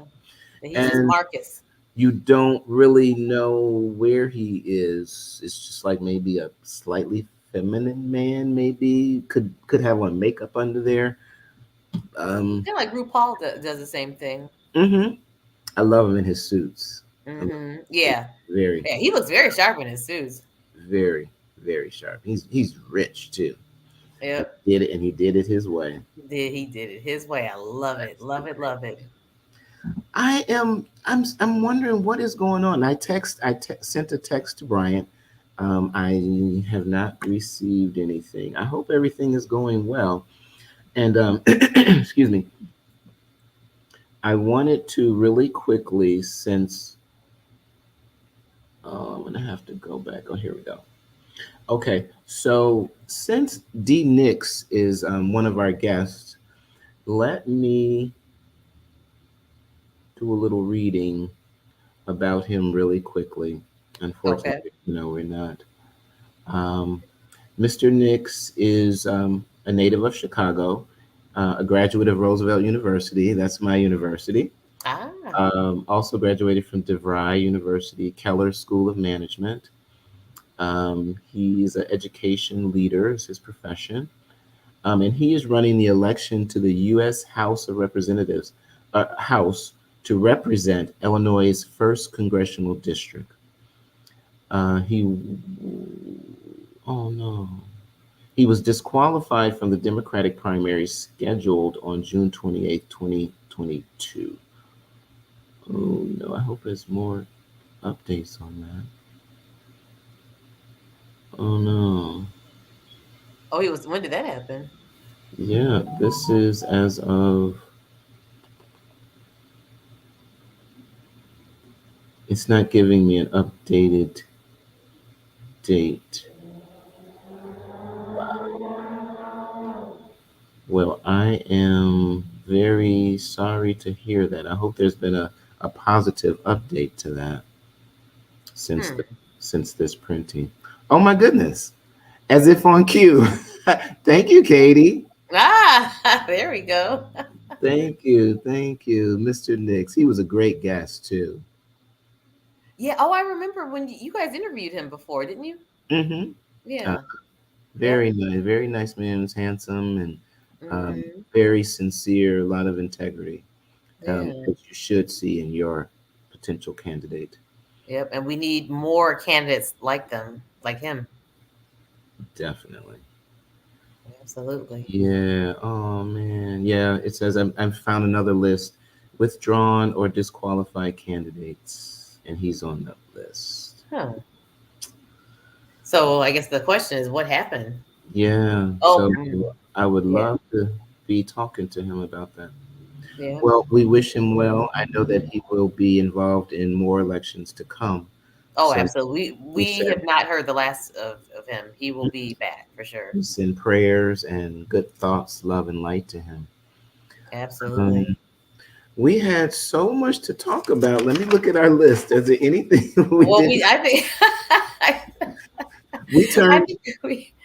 we may have exhausted our list. I think. Oh, except for we didn't talk about Ukraine though. Katie. Katie Lowe is back. Hey sis, what's happening? You're on mute, KL. I try to stay on mute, so. Oh. I think you all held it down very, very nicely. I really do. I really thought that Bryant was going to give us a sneak peek, for what was going on downtown today. And I guess since I didn't make it down there, you all can blame me. Nah. You know what? Let me go to his Facebook page and see what's happening. See if did he tape the interview? But the TV show has been a couple of years in the making. Yes. Yes, yeah.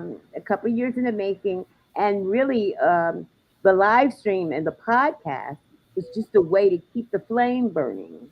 Mm-hmm. And now, after a couple of years and after COVID, this thing is being birthed and it's coming to life. It's coming from a podcast and a live stream to a live TV show. And congratulations, Bryant Mclemore Smith, and In the Basement with Mclemore, where the truth comes out. Yes, ma'am. And it does come out. A lot of it came out. I see how sometimes this personal space of even if we were on TV live, there's the audience. Even if there's not an audience, there's the producer and the cameraman. But here it's such a personal space. It's like I'm just sitting here talking to you, Lorie, and not thinking about the viewer. Right, right. Katie, how many? Only thing I'm missing is a cocktail. I'm actually drinking coffee, but Yeah, I had. it should be something a little stronger. Yeah. And I was listening to you talk about. You say Dee Nixx was disqualified. Yeah, that's what it. That's I was what it going to said. tell you Chicago politics. It's one thing about it. You know, if you're not a part of the Democratic machine, or if you don't have a strong backing, they will Mhm. do anything to keep your name off the ballot and to So disqualify you. here's a question though: is the machine still alive? I Mm. believe that machine is alive. I really do. I don't know, or maybe has the machine changed? I mean, that sounds like an opinions subject. Um, Well, you know, Harold Washington showed us that the Democratic machine could be beat when he became mayor, the first black mayor of Chicago. And he mhm. was not a part of the machine. They ran a grassroots movement and got him Mhm. elected. Uh, Mhm. I uh, think the machine is on its last is on life support is what I think. So I think a Look lot at of those people look are at gone. the women that are running Chicago. They showed you that hey, we can outdo this machine. I mean, you don't think they got into office because they were part of the Democratic machine. They got in office because they put a campaign together and they That worked that campaign. But Chicago will they has maintain never it? That's the Chi- other question. Chicago has never been ran by all women. And women of color, are you kidding me? Yeah, That's absurd, yeah, that's I'm you true. so And know? out of touch with the Chicago political scene, so I'll let you ladies talk about it. I don't remember. I was all I can say is I was just amazed when Lorie was nominated and then won. I was like, is this my hometown, Chicago? What? yeah, I had doubted it too that she would win, but Yeah. eventually, I mean, I I know was some shocked. operatives in her campaign, and I was helped. shocked. Yeah, I was shocked, but hey, good thing. It seems like she's doing a very good job. What my mom said was she's doing a good job I if don't think so. people will let her. Thank you. Thank you. I beg to differ on that. Yeah. I think she's doing an abhorrent job. Oh my goodness, talk. Please tell me. Yeah. Because I think that the main thing that she ran on was this issue of crime and this issue of youth violence and of youth getting murdered. Mm-hmm. And a lot of the operatives that were involved in her campaign, they helped her basically helped her get elected. Mm-hmm. And there were a lot of ideas that were put forward that she has completely disregarded. Okay. But you know And what? Let me say this to that's you. horrible. Mm-hmm. Let me say this to you. I'm so old school. Mm-hmm. This crime that's out here, these young people Mm-hmm. that's doing all of this, going downtown, taking these cars, doing all this shooting and looting, it begins at home. For sure. And what I want you to do right now is to reflect on your life. You are not a part of that group, and you would never be a part of that group because there was an element that was in your house and in your upbringing that your parents wouldn't stand for. Right. There's an element today that's totally different. That's why you see some kids, you'll read about they graduated from college, they did great things. Mm-hmm. It all begins in that household. It begins at home. If you don't raise your children, you cannot expect the school, the government, the police department, and anybody else to raise them. It has to start from somewhere, and it begins with you, the Right. individual. I Right. And totally it's And not I happening totally now. agree with and that. I agree with you on that, but we You can't expect Lori Lightfoot to raise your children. but You here's can't here expect her to go out here and change the picture of crime, and you sit your butt at home yeah, and you don't even know where your children are, and you're not worried about where they right. are But because you're too here's the busy in difference the though. bar having a drink and partying. Yep. Yeah. Here's the difference. So Mhm. you're talking about, basically what you're talking about are traditional values. Okay? You're Mhm. talking about, parents being accountable, making sure that they know where their kids are. Basically the way the three of us grew up. We grew up in that kind of a, situation, and that sort of dynamic between parents and between kids, and having that respect and all that. Fast forward to what's going on now, and I say now, but let's say like 20 years prior, because or 15 years, because these kids are what, 15, 20 years old, that are out here acting up. A lot of them, they came from a family structure that was not existent. Okay, they came from kids that parents that may have been drug addicted. They might be now raised by their grandparents, who might be old and aging, and they can't really see about them. A lot of them parents have deceased and they're wards of the state, so they are not afforded a situation um where they can get that kind of a counseling in the home.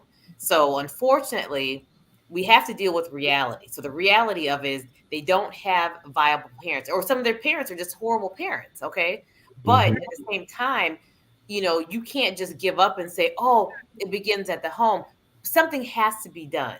And what Yeah, has to be but you done can't. is, let me finish. Let me finish. Okay, go ahead. What has to be done is, they need programs. These kids don't have programs. A lot of them they're bored to death. They're bored to tears. Like, what's the saying about the idle mind is a playground of the devil? I mean, it's true. Yeah. When you're sitting around, you have nothing to do, you're going to get into trouble. We all get into trouble. When I have too much time on my hands, I get in trouble in a different kind of way, but Mhm. it's trouble nonetheless. There needs to be some sort of programs put in place for these kids, and until they do that, it's not going to get any better. And this is the premise that what she was elected upon. This was her platform. She promised to put things into place so that these youth can have somewhere to go, somewhere to be, something to aspire to, and it hasn't happened. That's true. That Okay, that I is true. agree. They I made agree that they're not spending the money, some of the money where they should.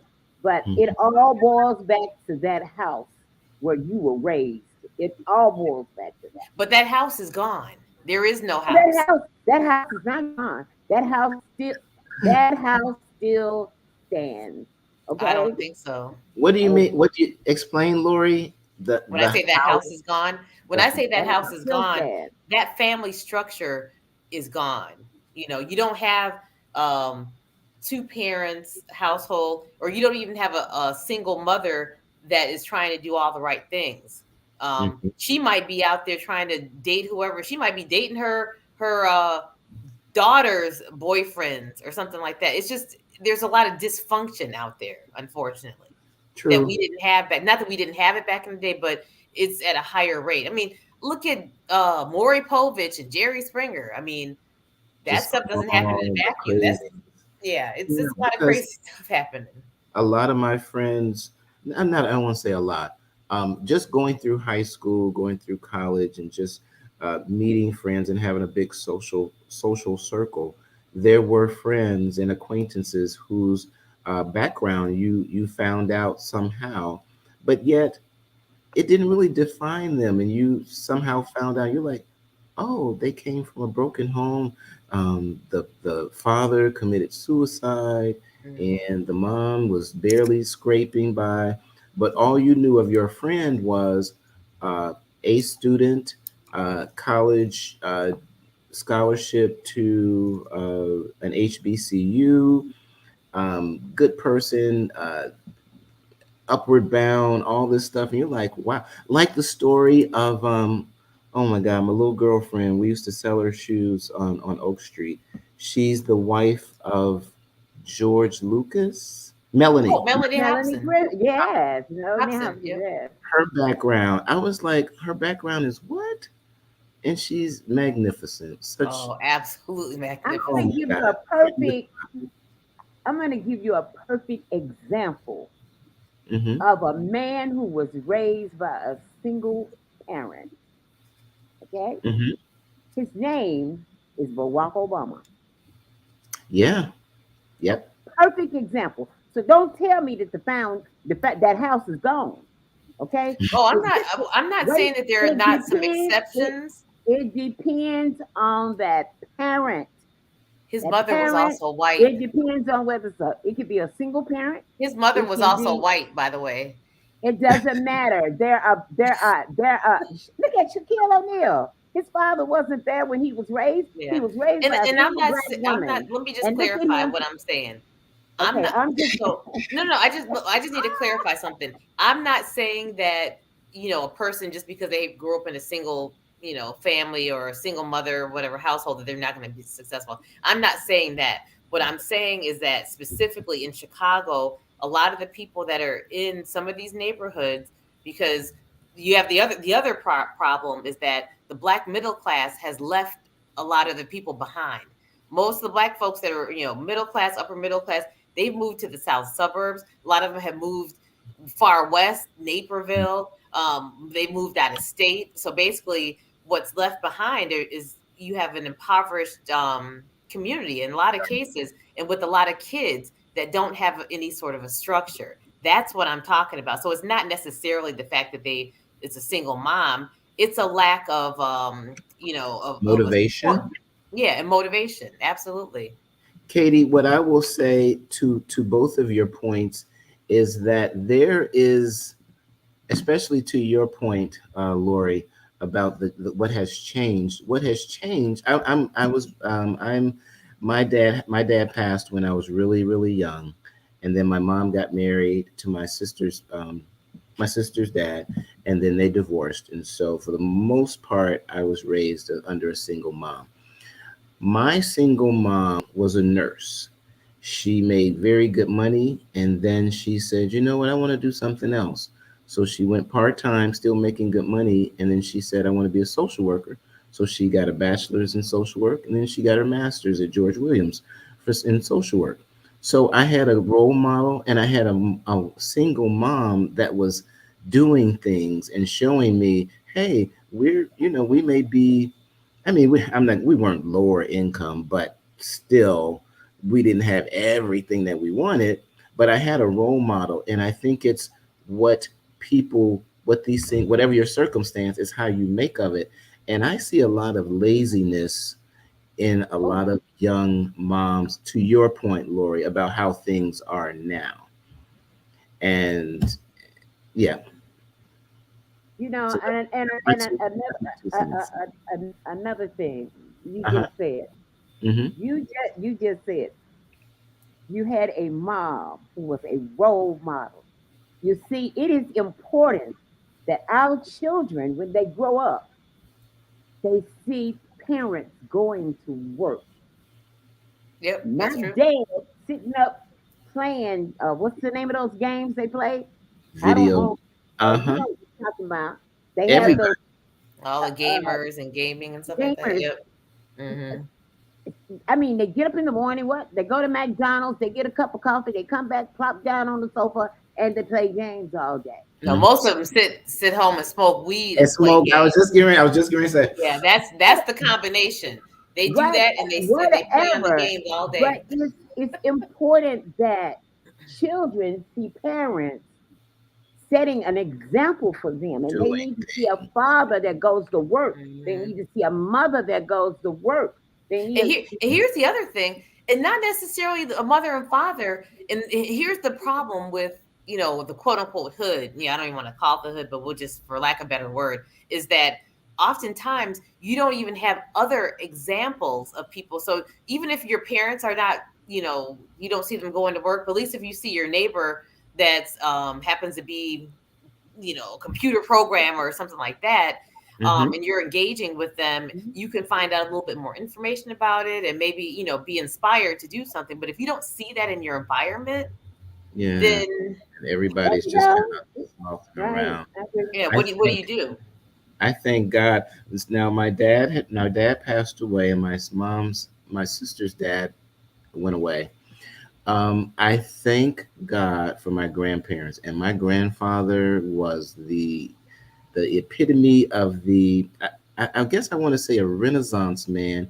He was not college educated, but he respected education, and he pushed that upon his family. Everybody was expected to get no less than a bachelor's degree. Once you got out, once you were in your junior year, it was assumed, okay, so let's start looking for colleges. There were no ifs, ands, or buts. You were going. Mm. He came over to my house every weekend. They moved out to 109th and Morgan. And we grew up in the house that they left, 174th and St. Lawrence. He was there every weekend on my butt, rake the grass, mow the lawn, mow sister Ella down the street, mow her lawn. Does she need groceries? Uh, uh, Shovel her snow. Does she need shop? Does she need some groceries? Go check on the old folks on your street. Clean out the alley. Everybody needs to clean out the alley. And if they're not cleaning out the alley, go talk to them. I'm like, Grandpa, I'm just 12, 14. Like, I'm just a kid. He's like, Mr. Eddie, Mr. Eddie knows who I am. Tell him he needs to clean that garbage up. And so I go down there. Like my granddaddy said, clean up your act. And Lorie, what did Mr. Eddie say? He said, "Oh, you tell Mr. Robert, I sure will, man. I've been slipping. My bad, bro." Wow. See there? He cleaned it up. But communities don't work like I shouldn't say not obviously not all. I don't know. Right. But it does not seem as though a lot of communities work that way. But Well, you know what it is too, and so some of these area blight, I'll call them blighted areas. mhm, The home ownership rate is very low as well. So if you're there's renting from no some investor or something that doesn't give a crap about you, you're not going to be worried about if your alley is, mhm, because 9 times out of 10, this investor has not even invested in the community and mm-mm. probably doesn't even fix up the building or that they're in or house that they're in. Collecting a check. Yep, just collecting a check. Collecting a check. Yep. Miss Katie, it's 8:51. Oh I my know. I God. want to. Well, you know what? You know why I let it go on because we went straight from in the basement with Mclemore straight away into opinions. Yeah, we kind of did. We snuck opinions in there. So Is that Steve, what, Lorie, my when co-host has turned to you being co-host. I think we this, tricked is, you. this is too funny. We segued into We Lorie's really show did. and just twisted, and we are our special guest, Katie Lowe. Um, I love it. It was fantastic. yeah, and And time really listen, went fast. in 8 minutes, you would have filled up those 2 hours that was supposed to be taken. Wow. And I So mean, it's very good, very, very good. thank you. But I It do was want to great listen. to I work do with want you, to Lorie. make the announcement. I was told this yesterday, and I Okay. posted it, and I got somebody liked it. You know, there's an election coming up, Yes, ma'am. and when we have an election in Chicago, there are judges on the ballot, and I Aha. was always wondering when we go in to vote. And sometimes there are what 16, 32 judges on there, and they'll say vote two, vote one. What do you know about the judge that you vote for, that you put back in office? Do you know anything about that judge, or is there someone giving you a slate and say when you go in vote for these? Well, as I No. recall, that it's incumbent upon that judge's handlers to go through the neighborhood and leave those flyers that you get around election time. But Like, you as an individual, I mean, mhm, because we got to understand. Look, these judges are in what? They're in traffic court, they're in eviction court, they're in criminal court, I mean civil court, and these mhm, are judges that we elect at yeah. election time. What knowledge as individuals, as voters, do we have any knowledge about these judges? But Oftentimes guess we don't. what? Google. Absolutely, Google is your friend. absolutely. But Google. But coming how up, diligent are we though? That's the thing. I think as people that are we say like consumers of media, I think that I'm gonna speak for myself. I know that I'm a bit lazy when it comes. I mean, I'll study the heck out of a candidate, a political candidate, but for an actual judicial re-election or whatever, Mm-hmm. I have no clue. I'm in the booth just checking stuff off. And that's horrible. I hate to even admit that. Mm-hmm. well, Dr. Ruby Reese one year asked me, what more, maybe 5 or 6 years ago, she asked me, do you know anything about the judges that you just voted for? Mm-hmm. I had egg all on my face because I didn't know how to answer her. And I I did bet want to the answer average her. one doesn't. And guess what? She I would bet. not stop asking me until I could give her an answer. But I Now, do you want know what? The everybody. Bar Association actually does put out, I mean, take it for whatever it's worth, but you can actually look at people that have been recommended by the bar and who have not been recommended by the bar.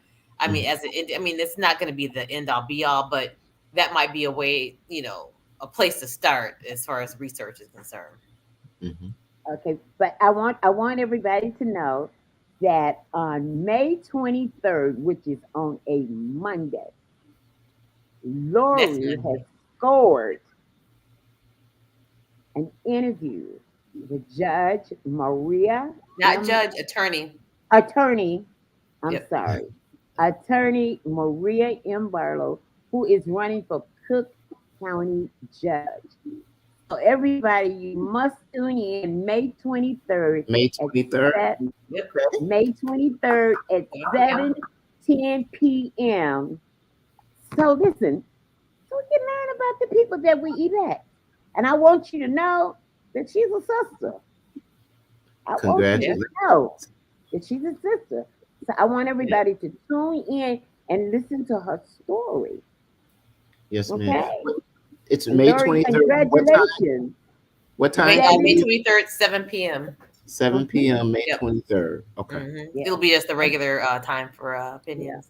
Is that Okay, Tuesday? it's- Tuesday or Wednesday? That's on a Monday, Monday. honey. Monday. Monday. Got it. Okay. 7 Central. This one. Okay. Okay, is that since Diane didn't come in and let us know what was going on downtown, I ain't mad at you. Okay. Well, Well- I'm gonna have to pop off the screen. Yeah, so- me too. Yeah, it's almost 8 o'clock. So But Yeah. I want to thank Steve. Thank you so much, and KL, of course. Thank you. It's been a pleasure Lorie. co-hosting, and we have to do this again. Yeah, Okay, Lorie. You have to come over to Opinions. Lorie, thank you. Yeah, invite me anytime. Thank you Okay. for pinch hitting for me. We did I hope that we did a good job. I hope the listeners have positive things to say, and I invite me to your podcast. I'd be more than honored to. Absolutely. okay, any last minute comments? Whoa, Lorie, we talked about so much. I don't even know where to how to wrap up. Thank everybody. Thank you for tuning in to us. This has been In the Basement with Mclemore and Steve and Lorie, where the truth comes out. And we talked about a lot of truths. We talked about a lot of assumptions and opinions and observations that we've made on a lot of these hot button topics. And life is very interesting. Life is challenging, but life is very interesting, and there's always an opportunity to learn. Thank Lorie, you. you have anything to say? Yeah, just thank you to both of you all, and make sure you once again tune into Opinions next Monday, 7 p.m. Central Time, and make sure you catch In the Basement of Mclemore once a month on. Which Monday is it? It rotates. Okay, so just stay tuned for the next episode, and they never disappoint. Yes, and I All will right, be. good night, everybody. And I want to remind you that you've been listening to In the Basement with Mclemore, where the truth comes out. And today's show was brought to you by Dr. Regina Armour and the Armour Group. www.armourgrp.net. Discover yourself, discover your uniqueness with the Armor Group. Also, today's show was brought to you by none other than Inspired by capturing people in their natural state, James Washington is Maceo's Photos, a Chicago-based photography studio specializing in portraits, headshots, weddings, lifestyle, and commercial photography. Contact James Washington at 708-568-1421 or hit him up on the website at maceosphotos.net. That's MaceoPhoto.net. James Washington, Maceo's Photos. Hi, this is Katie Lowe. Have you ever thought about embracing your uniqueness? Well, you should. Dr. Eunice Sanders has created Ness essential oils designed with you in mind. Dr. Eunice Sanders essential oils is an experience that will leave you saying, I've experienced the rest. Now I've experienced the best. Available at Bunty Sankey's Health Food Store, High Park, 1512 East 53rd Street.